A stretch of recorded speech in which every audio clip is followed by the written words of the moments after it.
Sebuah kata yang bagi kita di sini terasa mengasyikkan. Sebab cuma permainan yang bisa kita lakukan kapanpun kalau kita mau.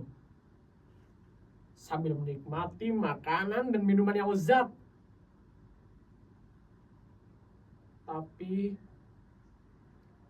bagi saudara-saudara kita di Gaza, di Palestina, perang benar-benar telah mengubur mimpi dan masa depan mereka. Sejak perang berkecamuk, belasan ribu anak-anak telah terkubur. Orang dewasa telah mengubah dunia ini menjadi tempat yang menakutkan dan penuh ancaman.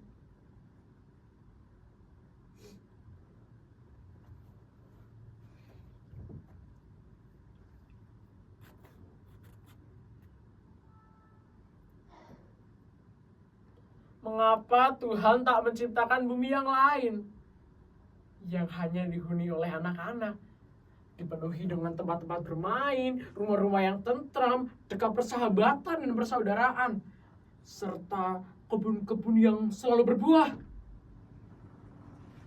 Tak mengapa kalau Tuhan ingin menyertakan orang dewasa di sana, asalkan hati mereka sudah dilimpahi dengan cinta, bukan lagi angkara, amarah, dan kebencian terhadap sesama. Supaya anak-anak tidak tersakiti lagi. Supaya ada yang mendekap mereka ketika kedinginan dan menceritakan kisah-kisah dan dongeng-dongeng yang indah.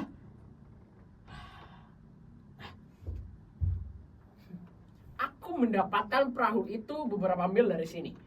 Berhari-hari aku menyusuri pantai, mencari perahu yang tak terpakai dan memintanya untuk kugunakan. Aku beruntung, Pak Nyoman, salah satu nelayan di desaku, memberi perahu lamanya ini untukku.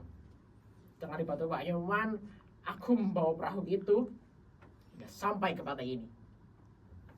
Dan dengan perahu itulah aku dan teman-temanku, Made, Joshua, Christine, Ali, Harun, Butet, dan Melin, kami semua akan pergi. Pergi jauh sekali. Mungkin kalian diam-diam bertanya-tanya, kenapa sekarang aku sendirian dan di mana teman-temanku itu? Sabarlah, pelan-pelan kalian pasti akan mengenal mereka. Aku malahan prihatin karena tak berhasil menemukan kalian di rumah-rumah kalian yang baru di Kampung Maya. Aku sudah mengunjungi alamat kalian satu-satu, meninggalkan pesan, tapi tak ada satupun dari kalian yang menjawab pesanku itu. Tapi tak mengapa. Aku tahu aku memang bukan teman yang menyenangkan. Aku introvert, aku butuh buku, dan aku tak update dengan soal-soal yang biasa menjadi keseharian kalian di Kampung Maya. Itulah mengapa aku menepi hingga sampai ke pantai ini. Dari sinilah aku menemukan sebuah ide sederhana. Membuat perahu persaudaraan yang akan berlayar ke laut lepas hingga ke Gaza. Dan saat perahu itu aku tampilkan di sosial media, mengajak siapa saja yang mau ikut berlayar denganku, kalian justru menertawaiku dan menganggapku sakit. Makanya jangan kebanyakan baca novel, hanya berkhayal mulu. Kasian deh, hidup di zaman teknologi, tapi jiwanya masih nenek moyangku seorang pelaut. Dengerin loh, ini perahu bahan mancing udah jebol. Gimana mau dipakai berlayar? Pelawak. Ya begitulah, kalian menanggapi ajakanku. Aku memang sudah hampir merasa tak waras karena ide gilaku ini. Tapi untunglah, pada suatu malam, teman-teman lamaku datang kepadaku. Idenya sederhana, bermula dari hobiku memainkan game peperangan dan rasa kasihan yang tiba-tiba muncul begitu saja kepada anak-anak di Gaza. Aku mengajak teman-temanku untuk berkumpul, berpikir, dan melakukan sesuatu. Bagaimana kalau kita mengumpulkan dana atau pakaian atau apa saja, lalu kita berlayar? Begitu kata Melin. Aku akan membuat sebuah lagu cinta untuk anak-anak di Gaza. Lagu itu akan kita sebarluaskan ke seluruh akun sosial media. Dari sana kita akan mendapatkan empati dan sejumlah dana yang besar untuk membantu Gaza. Ide Joshua ini tadi langsung disetujui oleh Butet. Keduanya memang hobi bermusik. Tapi Joshua sangat spesial. Meski masih sangat belia, ia sudah dipercaya membuat komposisi untuk kebaktian di gereja. Lain lagi dengan Ali dan Harun.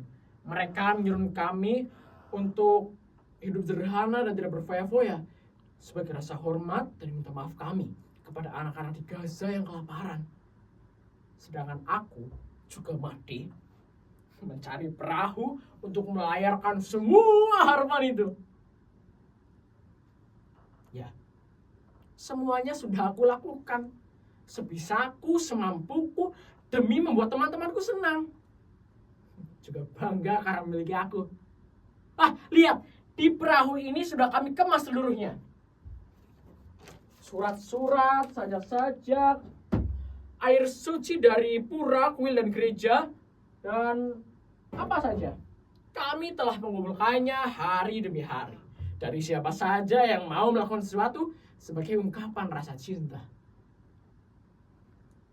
Kami tahu, apa yang kami lakukan ini mungkin hanya seperti seekor semut yang membawa setetes air untuk memadamkan api yang membakar Ibrahim alaihissalam. Air itu hanya akan lenyap, menguap di hadapan kobaran api yang besar. Tapi dengan cara itu dan memang hanya itu yang bisa kami lakukan untuk mengungkapkan rasa cinta dan sayang kami kepada anak-anak yang mati di Gaza atau yang kini sedang bertahan hidup dengan remah-remah roti di mangkuk karatan mereka, berebut bubur dingin di panci-panci yang remuk, sepatu serdadu.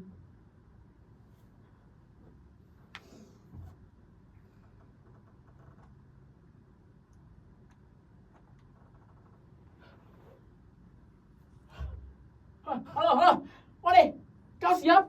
Kita akan segera melaut. Ya, perahu itu sudah kuperiksa dengan sangat teliti. Semuanya aman. Oh ya, air suci dari pura pesananmu juga sudah aku siapkan. Ya, kau tak usah khawatir. Sahabatmu masih cekatan seperti dulu. Joshua, Christine, kemarilah. Kenapa kalian diam saja di situ? Mari kita tunjukkan apa yang sudah kerjakan. Lihat. Surat-surat untuk Tuhan sudah aku siapkan dan surat itu akan kita bawa berlayar bersama perahu ini. Ya, silakan sahabatku yang tampan dan cantik. Ali, Harun, maafkan aku sahabatku. Aku tak membawa ketapelmu karena aku rasa kita sudah tidak membutuhkannya lagi. Karena nanti kita akan berada di tengah lautan, melihat matahari terbit dan tenggelam, hamparan bintang cemerlang di gelapnya malam. Kalian pasti akan menyukai semua itu. Butet, Horasbah, rindu kali aku denganmu. Lama tak dengar kau nyanyi. Sinanggar tulo.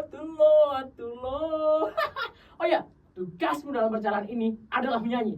Tiap kali kau lihat kami bosan atau rindu kamu halaman, kau harus menyanyi. Semangat kan kau?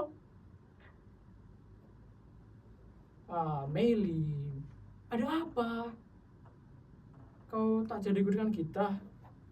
Kenapa, Melin? Kalau kau tak ikut, siapa yang nanti akan mengurus kebutuhan kita sehari-hari? Siapa juga yang nanti akan mewakili kita kalau tiba-tiba ada orang asing yang menanyakan ini dan itu? Cuma kau yang menguasai bahasa Inggris, Prancis, Jerman, Rusia. Ayolah, Melin.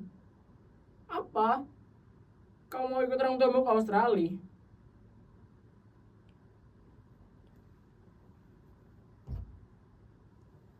Melin, sahabat yang tiba-tiba menghilang setelah terjadi sebuah kerusuhan. Mati karena leukemia. Ia tak tertolong karena ayahnya hanya seorang nelayan. Ya, Pak Nyoman, orang yang telah memberiku perahu ini. Ted juga sudah tak ada. Ia menjadi korban saat terjadi perkelahian antara dua kelompok pemuda di kota kami. Ali, Harun, Mereka tertembak di dada saat menghadang serdadu dengan ketapelnya. Joshua, Christine, mereka ikut terkubur dalam runtuhan gedung yang hancur karena ledakan bom. Itulah mereka, sahabat-sahabatku. Orang yang tak akan mungkin kalian kenal dan kalian anggap ada.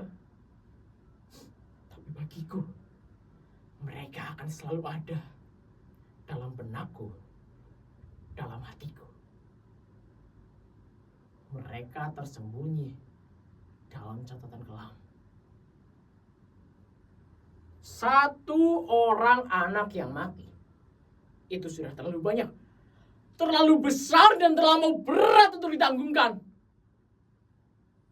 Dan kini, di Gaza, setiap jam atau mungkin setiap menit, selalu ada anak-anak yang mati. Karena lapar, peluru, mortir. Karena amarah. Karena selalu ada yang dianggap sebagai orang lain dan harus disingkirkan. Mengapa amarah dan kebencian tak pernah berakhir?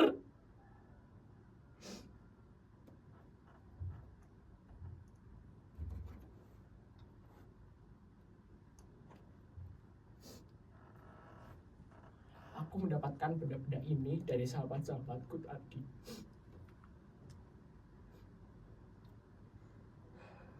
Dan kini, setiap hari sepulang sekolah, aku selalu mendatangi perahu ini, membawa apa saja yang kuanggap bisa menyenangkan anak-anak di Gaza. Mungkin kalian pun sudah menganggapku tak waras, tapi apa yang bisa aku berikan sebagai ungkapan rasa cinta kepada mereka? Pada anak-anak Gaza.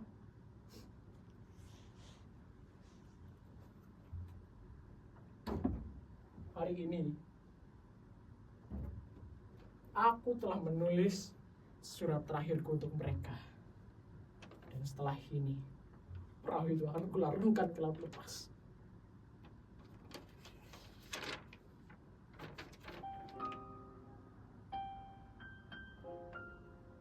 Tuhan,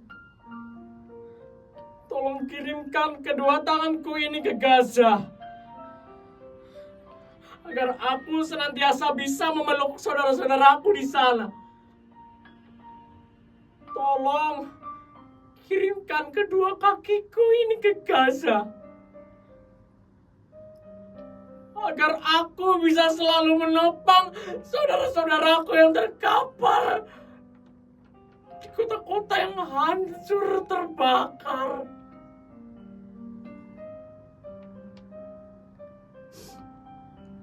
Tolong kirimkan sepasang mataku ini ke Gaza,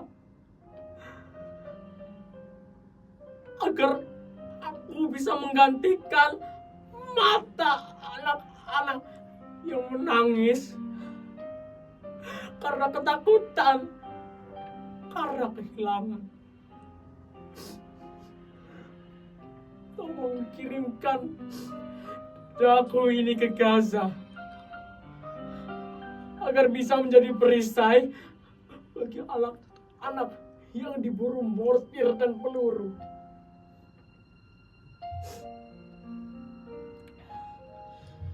Tuhan,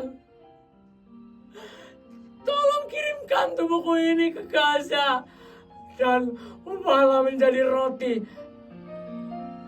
yang tak pernah habis, agar tidak ada lagi mulut-mulut mungil yang kelaparan.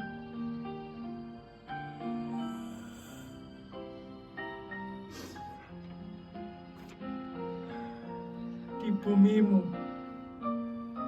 yang kini penuh angkara.